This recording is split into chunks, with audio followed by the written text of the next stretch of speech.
Morning. It's June 1st, 2026, and I was sitting at my parents' house watching their dogs, and I just feel like making a video about some of the things that I've been thinking about, and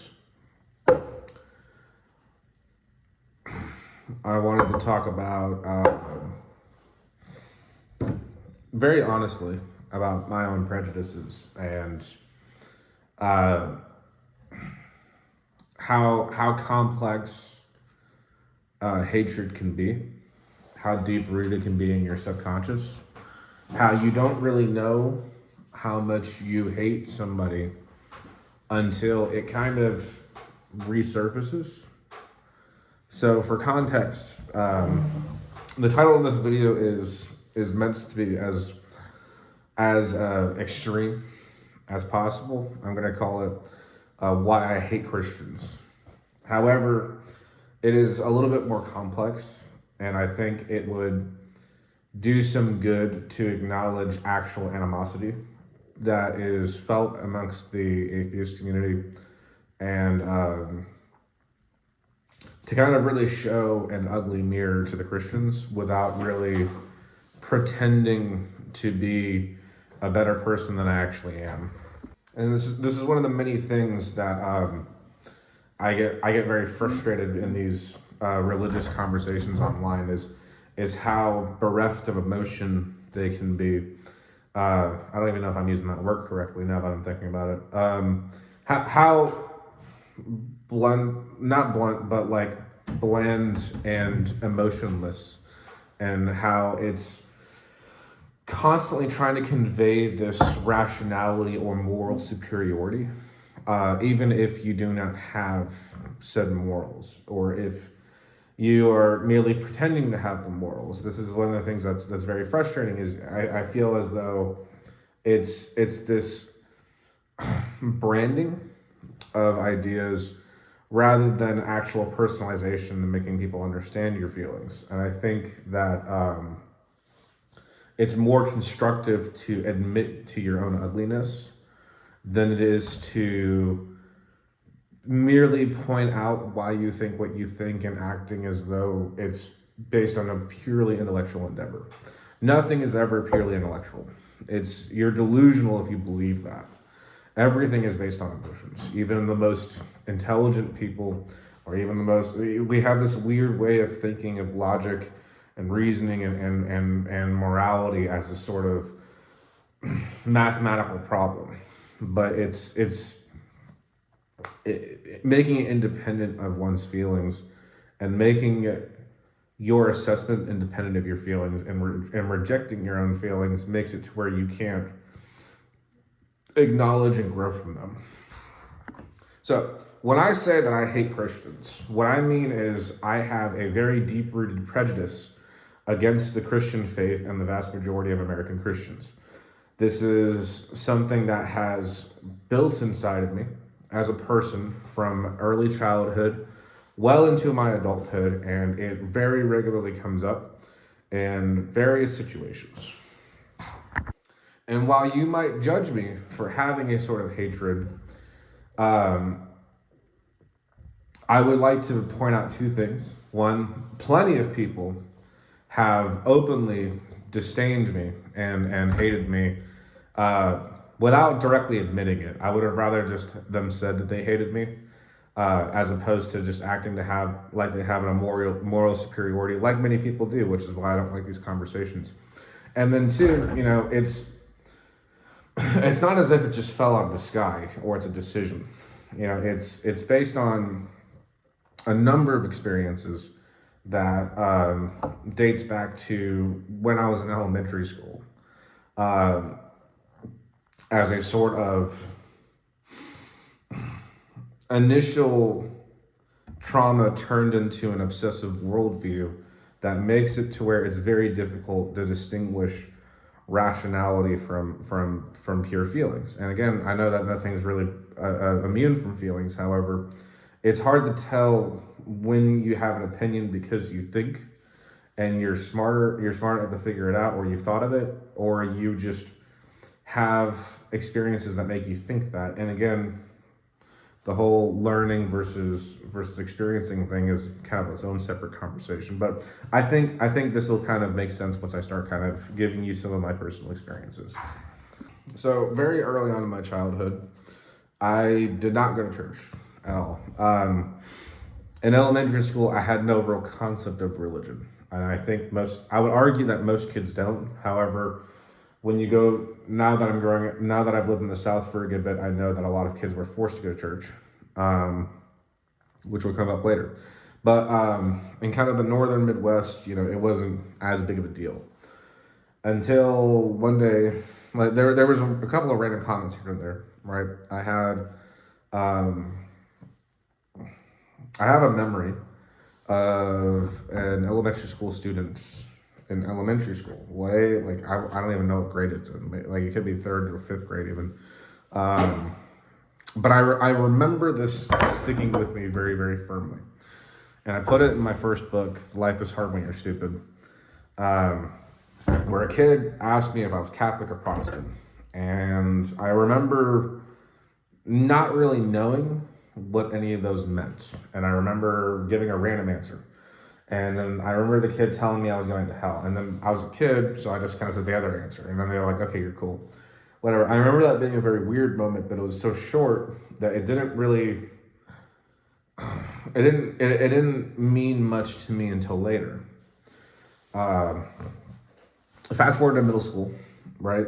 The first time I really learned about religion was in my 7th grade history class. I had a really, really good history teacher that was one of the few teachers I've had in my life that made me want to show up to school. He would go over various cultures. He would go over various, I guess like the major historical events in different countries, in the major countries, and he went at one point he went over religion and the populations of religion. It was a very secular education about religion, to the point to where it didn't register to me as a person that the people around me were religious.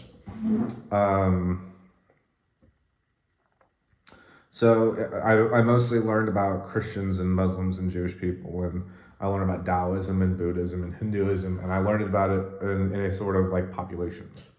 What percentage of the world approximately believes these things, based on that point in time, which I think was like 2006 or 7, I want to say. So the numbers are definitely different. That was really my second encounter with religion. There was like a Catholic mass I went to when I was a kid. I didn't know what was happening, and it didn't really make much sense, but it was a thing that my parents were doing. And when you're a kid, you kind of just go to places that your parents wanted you to go to. Fast forward to the summer between 7th grade and 8th grade. Going through puberty, moving to Georgia at a very young age, and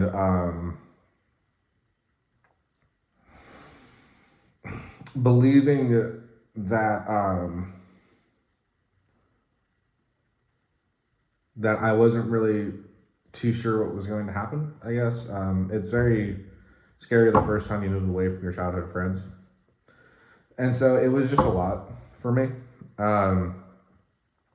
During the summer, multiple things happened. This is the summer that I really taught myself how to play guitar. I had no friends for the summer, so it was probably one of the most impactful periods of my life.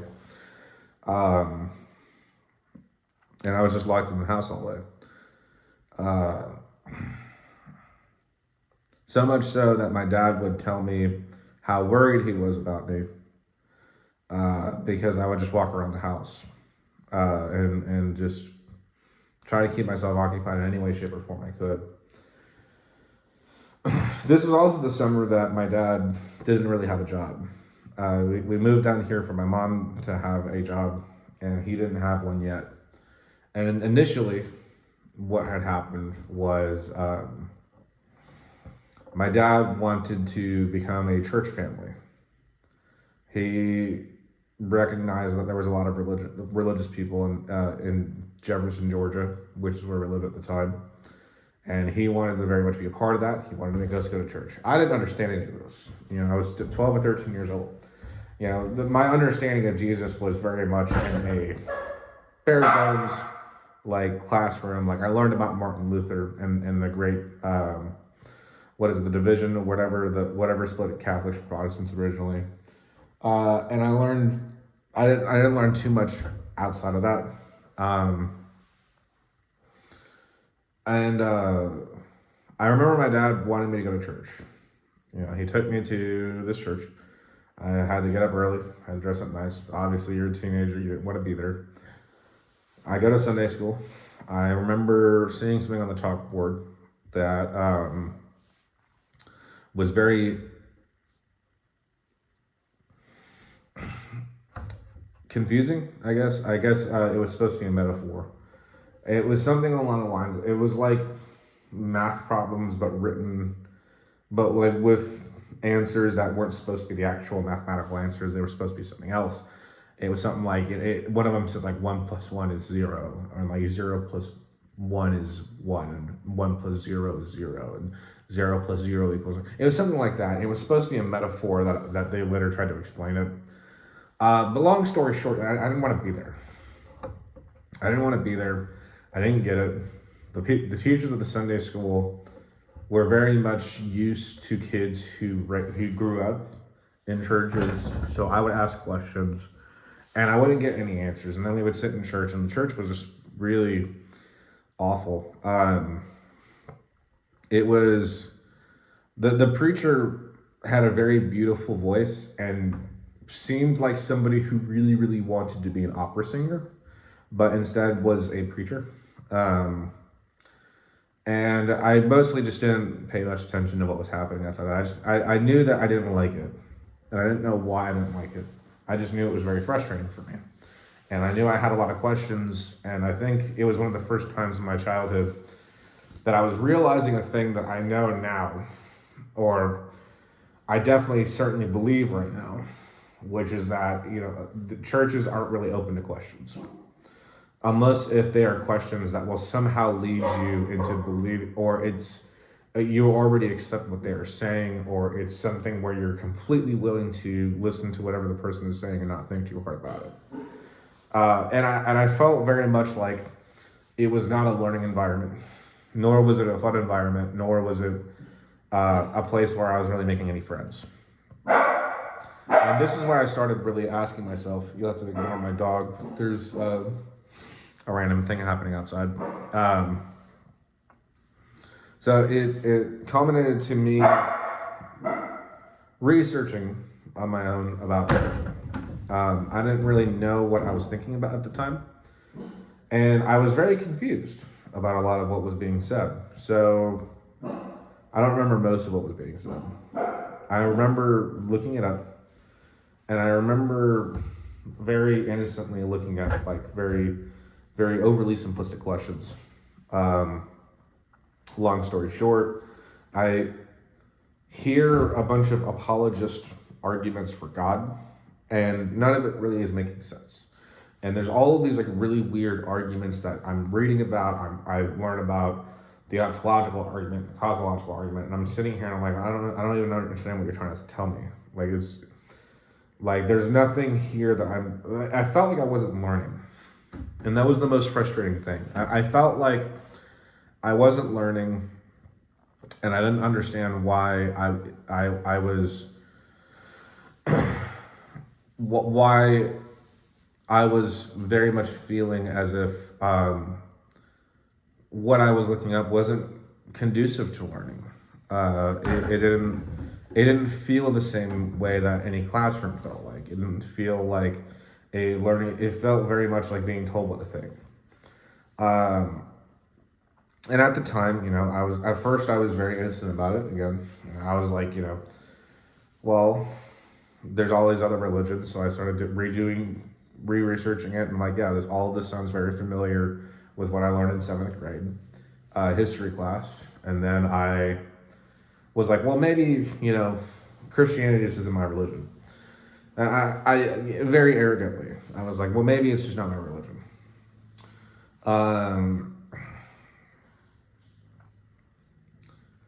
And so I basically tried to do research for other religions. I think I started with Islam, and then I went to Judaism, and I went all over the fucking place. I didn't understand it, and the more I was reading this stuff, the more I was like, yeah, the more I felt like this stuff was very much,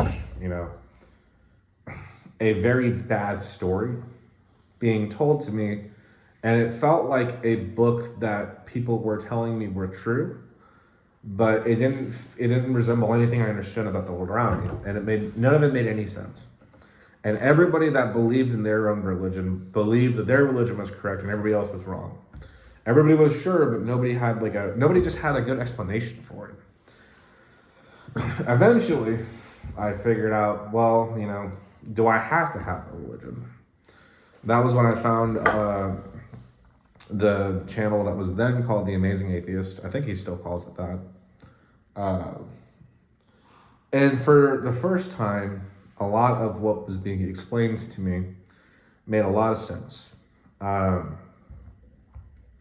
And for once, like he was taking some of the things that I was hearing online, and every time I tried to have a Christian explain it to me, or I looked up a Christian trying to explain it, it seemed, something didn't seem right about it. And then, whenever the guy's YouTube name is TJ, whenever he would explain it, he would basically say, hey, this is what he is saying. And I was like, okay, that makes sense. And he goes, and this is why I think it's a problem. I'd be like, first person to make sense. And that was essentially what made me realize that I don't think I believe in God. Tried to talk to my dad. That whole thing happened where it was a fight. It was me being threatened to be kicked out of the house. It was family drama. It was my dad being very upset with me and my mom not doing anything about it. It was my sister being scared. It was a whole mess. And then I started getting really upset about a lot of things. And that was when I started taking a lot of things. From that point on, I started taking a lot of things very personally. And every time I tried to talk to somebody about it, I would be very quickly dismissed. I would be told that I was just rebelling against my dad. I would be told that I don't really know what I think, or eventually I will know that they were telling the truth. I would have friendships that were ruined. That would be perfectly fine. Friendships and relationships. That would be perfectly fine until that topic comes up. And then all of a sudden, they can't associate themselves with me, or they don't want to talk about it, or they have a lecture, and it's the same lecture every single time, or it's some sort of weird moral superiority that these people believe themselves to have, that I've heard over and over and over and over and over again, to the point to where I'm able to finish their sentences for them and tell them exactly what they're going to tell me before they can finish it, and actually better verbalize what they're trying to tell me, because it gets to a point where it's frustrating with you. I got told as a teenager, I think I was about 14 or 15, and somebody was like, well, no, you never read the Bible. And I was like, well, no, I haven't, but I just don't believe in it. And they go, well, how can you believe something you've never read it? So, all right, fucking bet call. So, you know what? I'll read it. Read through the whole thing. Took forever. Don't really have the best reading skills, so admittedly, didn't understand most of what I was reading anyway. And I was sitting there, and the entire time I read it, and I was like, none of this is still making sense to me. Go back to the person that said this to me, and found out that they hadn't even read it. And I found out that most people hadn't even read it. Most people who believe in this haven't even read the thing. They heard it from a preacher talking about it and they say, well, you have to have a preacher read it. You have to have somebody who already believes in it, who went to college for theology, explain it to you, because you can't possibly understand it. And at that point in time, I just didn't care what they had to say. And throughout my childhood, my teenage years, and my adulthood, there have been a lot of things that have happened that have shown me that my life would be a lot easier if I were to believe in this stuff. part of that probably gave me a good bit more resentment, because there was a brief moment where I believed I failed in believing something. People kept telling me that I was choosing to believe, and I got really good at arguing at this point in time. I got really really antisocial because of this stuff, because it's very difficult, and I try to explain to people. I'm like, you don't know what it's like to turn on the news, or to have a news channel playing, and somebody who has never met you is talking about you, and they are blaming you for problems that you have absolutely nothing to do with. And when I say this, I don't mean, oh, your party voted for, or oh, this policy, but it was actually that policy and this presidency or that. No, I mean like dead ass. Like there was, oh, what was his fucking name? It was that really really old preacher that looks like he looks like he lived through the Bible. If he's still alive, I have no idea how. He must have life support on him 24/7. Really really really old man. And I believe I saw this on Fox, or somewhere adjacent to that. And, him saying, like, basically he said that, like, atheists were the reason why hurricanes happened. And, like, a lot of things were being blamed, like, oh, the world isn't sin, and, like, people just aren't believing in it, and blah, blah, blah. And, like, Christians have a really funny way of telling you that they love you while blaming all of the world's problems onto you, while telling you that it's your fault that they're treating you like shit because you don't agree with them. And you just need to fall in line with what they think, but then whenever you actually talk to them about what they think, you realize that none of them actually agree with each other. Very, very frustrating. One of my first relationships, my girl broke up with me because when the topic of religion came up, she found out that I wasn't religious. That happened many, many times in my life. Same thing with friendships. Same thing with a lot of other things. And I try to explain to people too, like, you kind of become this very outspoken person when you start experiencing these things. I remember, like from little things to big things. I remember a kid that was in class with me who didn't even really know me well enough, but he was talking with me, telling me and a group of people that he barely knew about a ticket that he had in high school, that he went to court and the attorney went up to the judge and was like, "This is just a good Christian boy." And then the judge literally out loud said, "Oh, it's a Christian boy, whatever, off the hook." And just constantly things like that.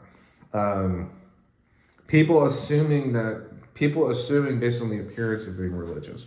A lot of it is a sort of virtue signaling and kind of showing up in public. And some of the most deplorable people I've ever met have gone to churches, and I've had people try to force me to go to church, and I've gone to church to make people feel better about being associated with me, only to find out that I really, really, really do not like church, for the most part. And so, long story short, up until recently, actually, a thing that I would have been perfectly okay with just being a minor part of my personality, or just a minor thing in the background, constantly resurfaces to the point to where new laws are being made from the people who religiously disagree with me, who have made an entire world for themselves, and who will support each other so long as they fall in line, and will refuse any actual questioning or challenging to their intelligence or real conversations.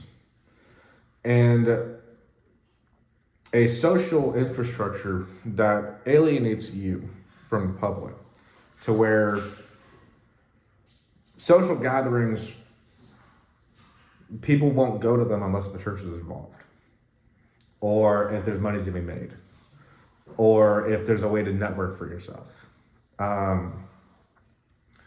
And all of this support that people get from the church, where out of integrity and not being dishonest, I don't lie about.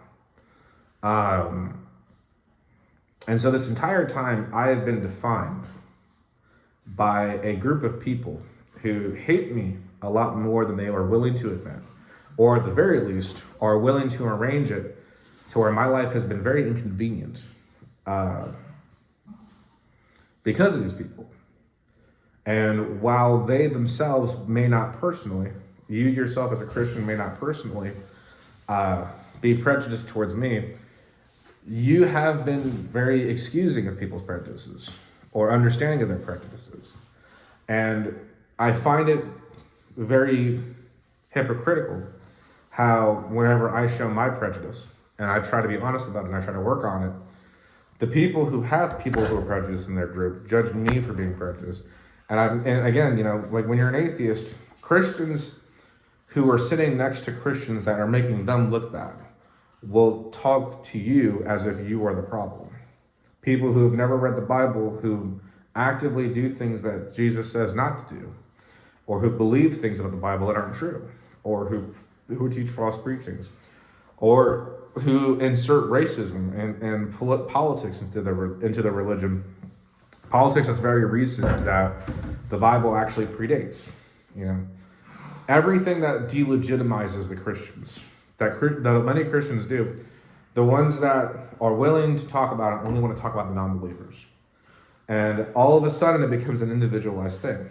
When you want to have a large portion of people being Christian, and Christians want to argue, well, most people believe this stuff, they'll talk about the percentage of people that are Christian, but they won't talk about the denominations. And then when you want to talk about the problematic beliefs, then they want to talk about denominations, as if people aren't saying virtually distinguishable things.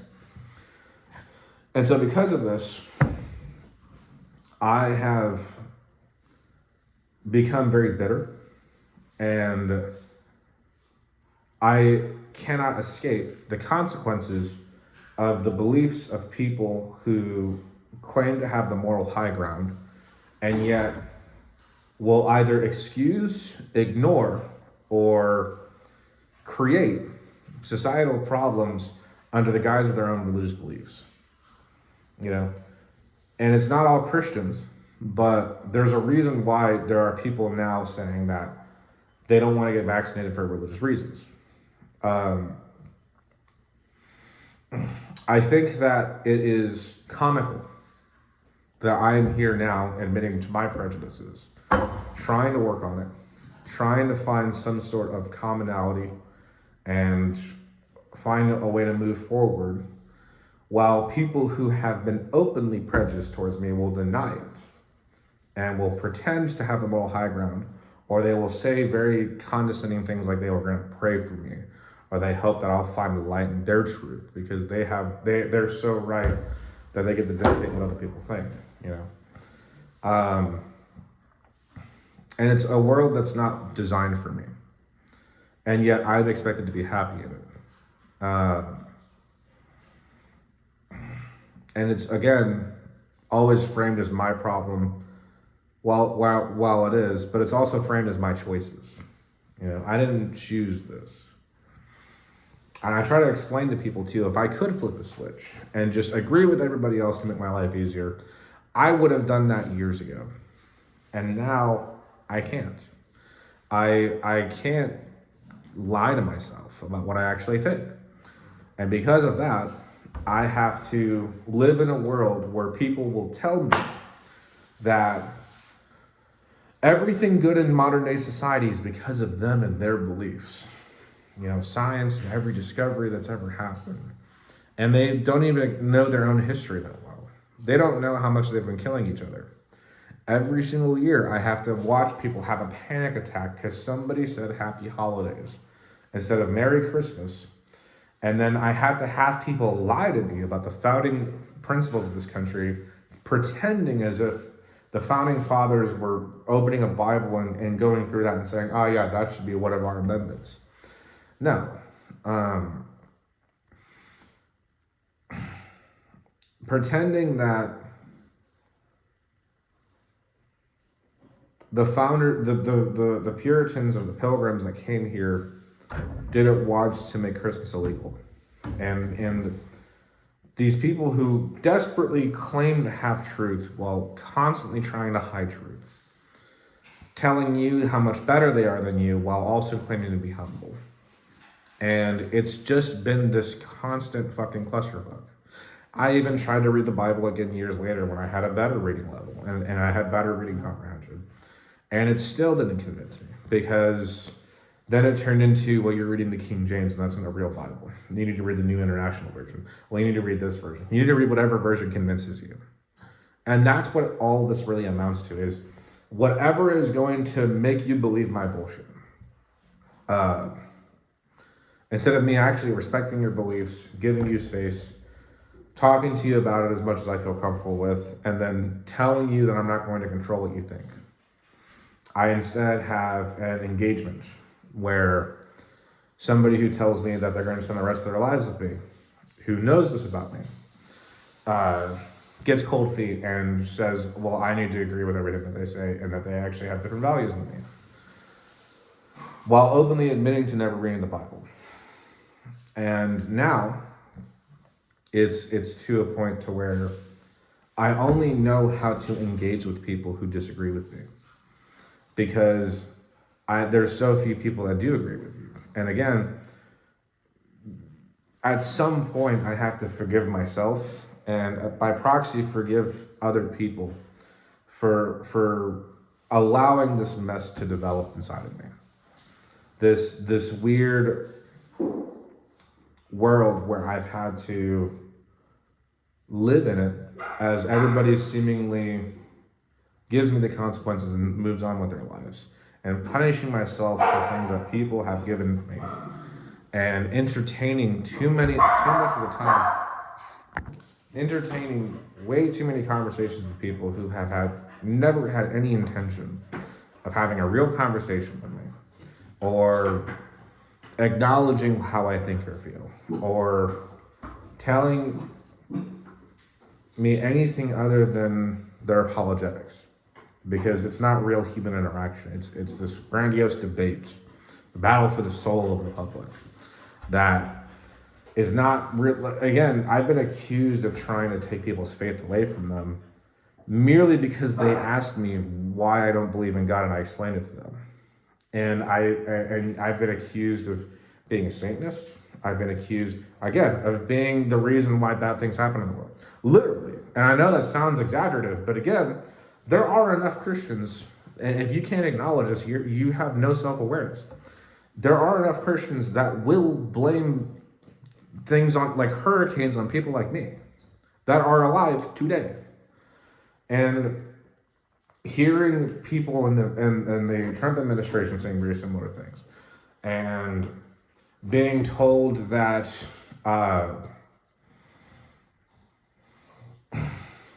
everything hinges on this, but also doesn't matter, but also it really does matter, but also we all agree with each other until we don't agree with each other, and then, oh, by the way, this entire time you're having this conversation, you feel like you're wasting your time, and that you have no real connection with people.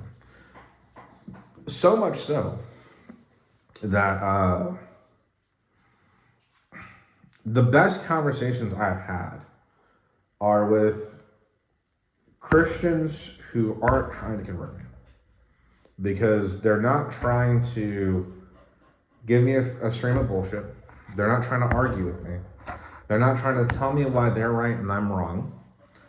And they're not trying to entertain any argument that I might be ready for. They're just sitting there patiently listening and trying to understand why they are a part of a group of people that gets so much hatred.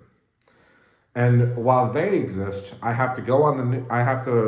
Anytime I try to engage with the world, I see people who were given everything from the community, who are crying and are hysterically over the top, speaking in tongues, talking about how they're being discriminated against because some woman somewhere had an abortion. And it's just, And then on top of that, the rank hypocrisy of these people who will defend murdering doctors over abortions because abortion is wrong, while voting for war and calling it Christian, and then saying, well, actually, it's not a real Christian thing, but like I do support it, but also it's my Christian principles, but also it's not really the Christian principle.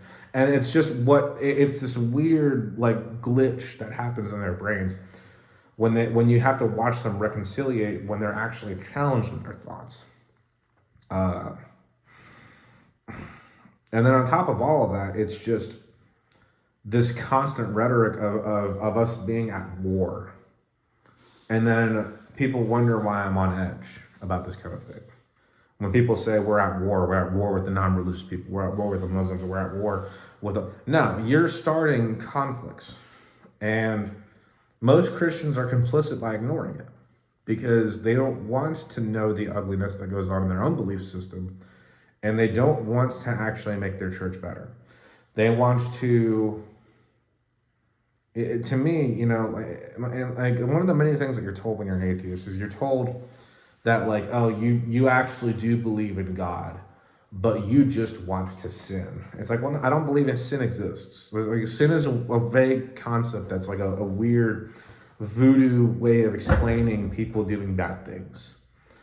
But like, those same people will do bad things or will do things, and then they will either never have read the Bible and then will refuse to believe whether or not the Bible actually says you're supposed to do that, or they will have some random Bible verse and they will, like the world's greatest Olympic trapeze artist, jump through as many hoops and bend over backwards so far that their heads are pretty much up their asses to justify everything that they do while telling you that you just want to do whatever you want to do.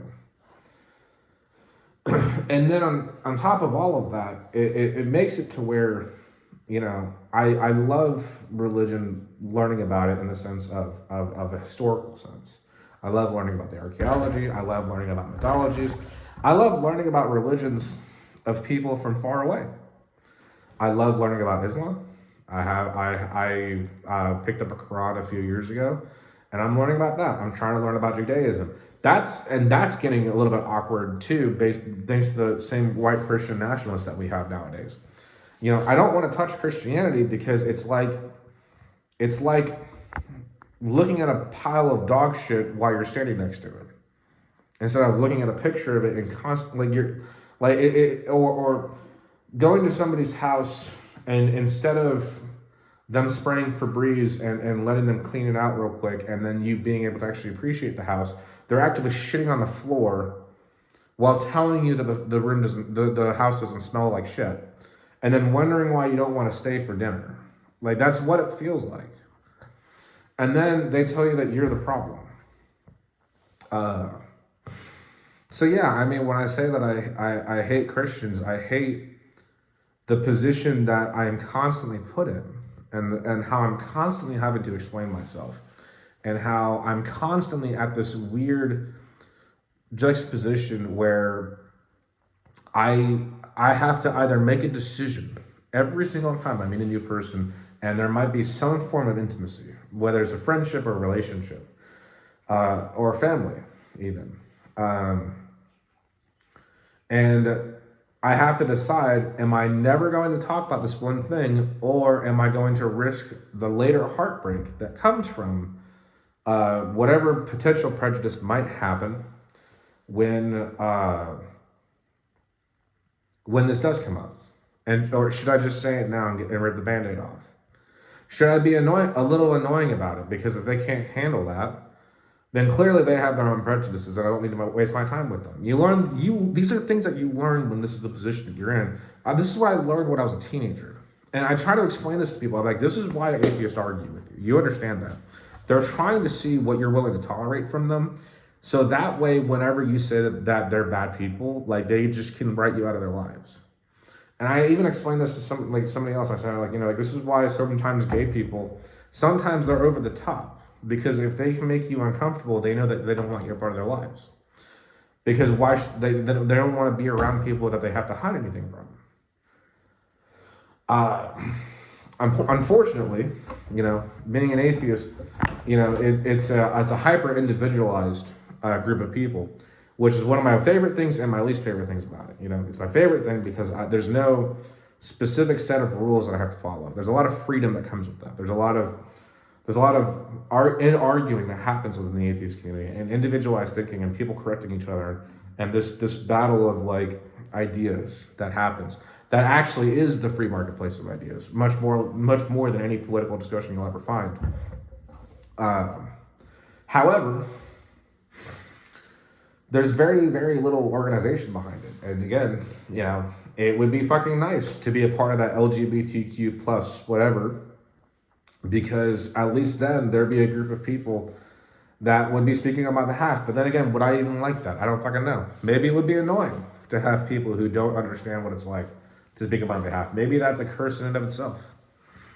But it's very obnoxious that how much of my life I've had to spend wanting to be curious about a thing and instead having to be miserable and bitter about it, and being told that it's my fault, or the people who are involved with it having no guilt or personal responsibility at whatever harm they might cause people, while overreacting to anything you might do to them. Even if they imagine it, even if you've never done it, even if you've never planned on it, even if you're just sitting there and you just openly state what you think. And it's exhausting. It's so exhausting. It's exhausting to the point to where it's easier to just sit at home and not engage with new people. And that's very sad. That it's what I've done for so long that it was nice while I could be quiet about my opinions. And it was nice to be around other people, but it always comes up. It inevitably comes up. And it's always this gigantic pain in the fucking ass. To the point where I'm just like, dude, like,